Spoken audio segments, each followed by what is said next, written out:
Yesu niwe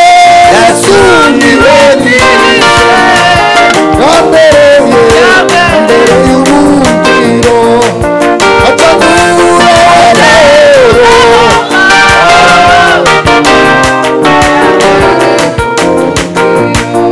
umwami we n'igitare gikomeye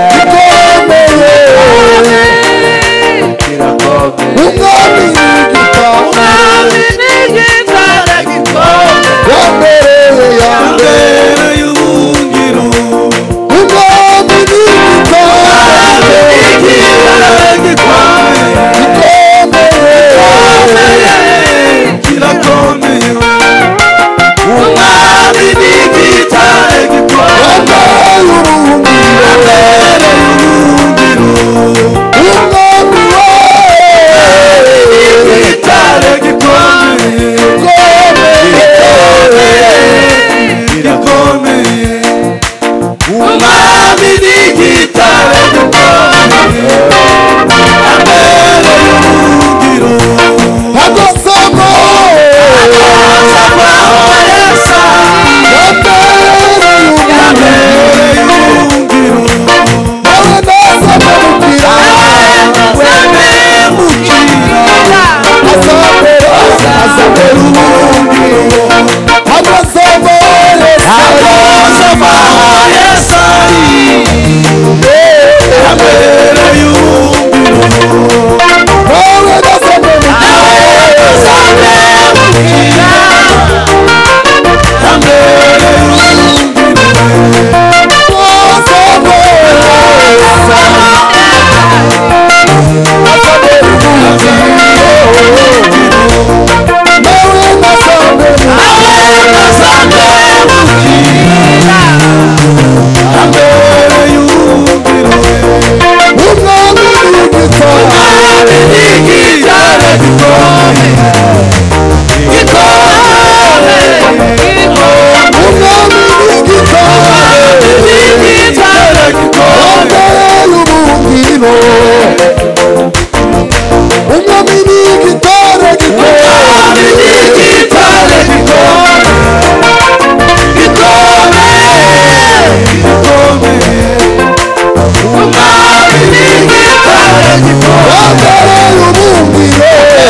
Hallelujah.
Baba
Haleluya kubw'ijambo ry'Imana. Tutashauti haleluya kwa sababu ya neno la Mungu. Imana yaduhaye umugoroba.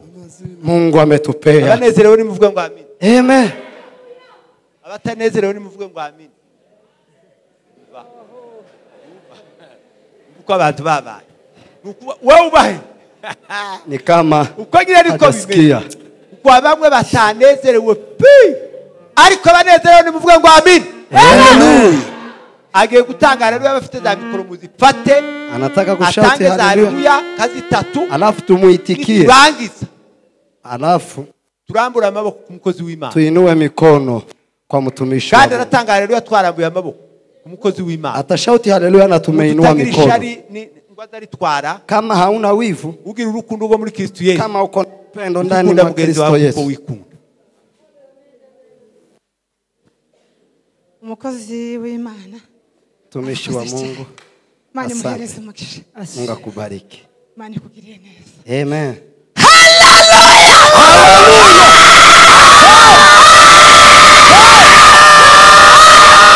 Tila. Asifiwe. Ndio. Bwana asifiwe. Amen. Imana ihereze umushumba wacu umugisha. Mungu amubariki mchungaji. Jewe Mimi ngitangira kuvuga ngo mfunga amaso mpumirize nsenge. nilipoanza kuomba ama kufunga macho ni ombe. Ndio. Nigiye ku birenge byabo. Ni kama nimeiga nikiwa kwa magoti yake. Bwana asifiwe. Amen. Kandi ndabizi neza. Na ninajua ukweli. Nawe ni umuhamya. Na yeye ni ushahidi. Tuzamuri Imana cyubahiro. Hallelujah. Hallelujah. Ndio. Nizamubona. Nikimuona Mutima wanje ukanezerwa. moyo wangu inafurahi. Kagubwa neza. Na ninajisikia vizuri. Umutima wanje hari ituro nzomuhereza. Nta mpamvu yo kuvuga ngo tubitangaze. Kuna sadaka nitatoa. Abantu buri kigiye gukorera Imana. Siku Basigaye bakunda kugira ngo bamahagara hariya kuri mutandao. wanapenda wasimame hapo kwa mtandao aongee kile atafanya. Ariko reka dutangaza haleluya guseza kwa. Wacha ni shauti haleluya Kwa Imana yagisene. kwa kufurahi. Jewe nari umunyagatolika. Mimi nilikuwa Mkristo wa Katoliki. Yageze afata sinobona nkingene no bivuga. Siwezi vile naweza kueleza. Ni ubizi kugeza amaginga. Yeye ndiye anajua. Nisavuga ngo man. Nasema Mungu. Nigiye kubirengeza abakozi b'Imana. Nimeiga kwa magoti ya wachungaji. Tuzamuri Imana cyubahiro. Ndio. Tuzamuri Imana cyubahiro. Ndio. Bari n'indirimbo izinyisha. Wimbo huu unanigusa. Bavuze ngo ntago nzova ngo aho Yesu ari. Sitatoka mahali Yesu wako. Ngo yambereye ubuhungiro. Amekuwa Kandi ngo nawe ngo ntago kimbilio langu. Na yeye hataniacha kamwe. Umuntu urimo kuva mu by'Imana agahemuka akaja mu bindi. Mtu anatoka kwa mambo ya Mungu anaenda kwa mambo mengine. Ngo umwami ni igitare gikomeye. Amesema Mungu ni mwamba. Kandi ngo gikomeye. Mungu ni mwamba. Kandi ngo kirakomeye. Na ni mwamba. Haleluya! Haleluya! Haleluya!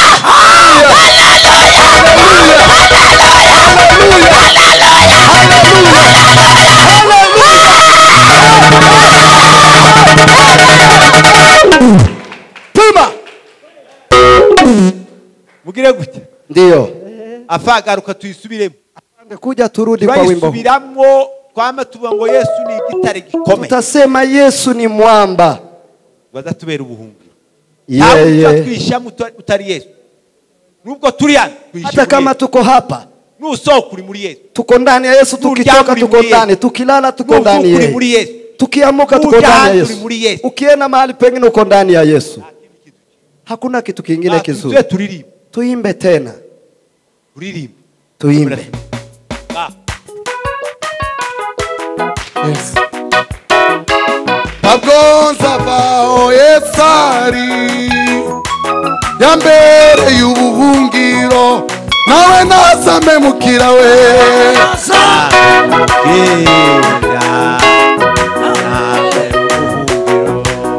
Agonza bao Yesari Yambere y'ubuhungiro nawe nasame mukira we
Mwicare